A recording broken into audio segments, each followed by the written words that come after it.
しみる。味噌汁っていいっすよね。今日は疲れた体にしみる優しい味噌汁の作り方を紹介していきます。これは僕が普段飲んでいる味噌汁のレシピです。普通の味噌汁とちょっと違くて、鰹だしや昆布だしっていうのを使っていません。じゃあどうしてるのっていうのは、野菜から出汁を引き出して作っています。その美味しい出汁を引き出す方法は、塩とエチュベを使っていきます。ちょっと気になる内容かなと思うんですけど、早速レシピの方を確認していきたいと思います。まずは材料の紹介です。野菜、味噌、塩、油、シンプルですね。野菜は2から3種類くらいあれば何でも OK です。1人分だいたい 100g 以上あれば美味しい出汁が引き出せます。それではですね、野菜を切っていきたいと思います。今日は大根、しめじ、小松菜ですね。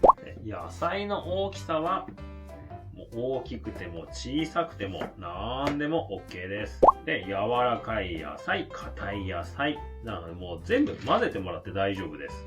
本当に今日はもうお家にある野菜だけで全然買い足してないです。それでは次は切った野菜の重さを測ります。で、測ります。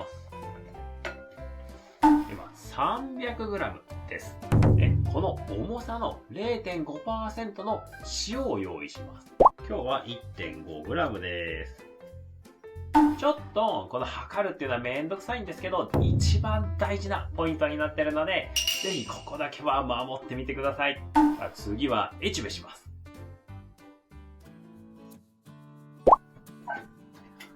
火をつけて鍋温めます。そしたら油を少し、これはくっつき防止ですね。鍋が温まったら野菜入れていきます。で、野菜入れて、で、さっき測った塩入れます。軽く混ぜます。弱火にして蓋そして野菜が柔らかくなるまでじっくり蒸し焼きにします。これがエチュベです。この蒸し焼きですね、エチュベをすることによって野菜からすっごくいい出汁がね、こう出てくるんですよね。で、またエチュベの詳しい内容は概要欄にあるリンクにあるので、また見ていただけたら嬉しいです。たまに混ぜながら焦げつかないようにちょっと火加減調整してみてください。そろそろ良さそうなので確認してみます。こんな感じで、一番硬い野菜がスッと入るぐらい柔らかくなってれば蒸し上がりの目安です。だいたい時間だとしたら5から10分くらいを目安にしてもらえば OK です。それでは次、水入れます。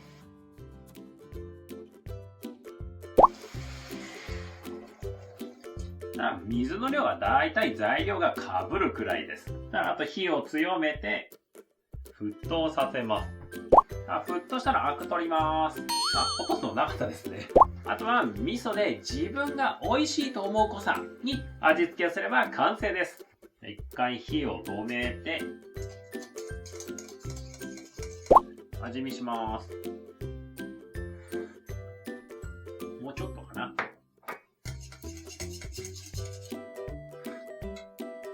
バッチリです。では盛り付けます。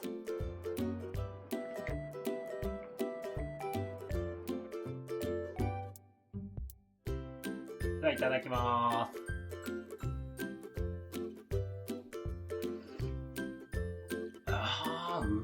す。しみる。すっごい優しい、いい出汁出てますね。小松菜、あんまり味噌汁入れないと思うんですけど、いただきます。シャキシャキで、小松菜って青臭いっていうイメージがあるかもしれないですけど、甘みがめちゃくちゃ立ってますね。これはもうエチュベのおかげです。さて、いかがだったでしょうか？今日のこの方法の味噌汁は野菜から出汁を取ります。なので、材料を変えると出汁が変わるので、また味が変わるんです。なので、もう毎日味噌汁飲んでも飽きない味噌汁っていうのができちゃいます。いつも飲んでる鰹だしの味噌汁と比べると少しパンチが弱くて物足りないかなって初めはちょっと感じるかなと思います。一口、二口、三口飲んでくるとだんだん染み渡るっていう感じですね。例えばなんですけど、いつもの鰹だしとかの味噌汁だと飲んだ瞬間、うまいなっていう感じだと思います。で、今日の僕の味噌汁だと飲むとしみるっていう感じですね。ちょっと違います。ぜひお試しいただけたら嬉しいです。あと今日の方法なんですけど、これ実は味噌汁だけじゃなくて他の汁物全般に応用が効く方法です。例えばこんな感じでクリームシチューなんていうのも同じ方法で作れます。今後もこの方法を使ってちょっとレシピ増やして紹介していきたいと思うので、またこれからも楽しみにしていただけたら嬉しいです。で、なんか聞きたいこととかありましたらお気軽にコメント欄書いてみてください。それでは最後までご覧いただきありがとうございました。また次の動画でお会いしましょう。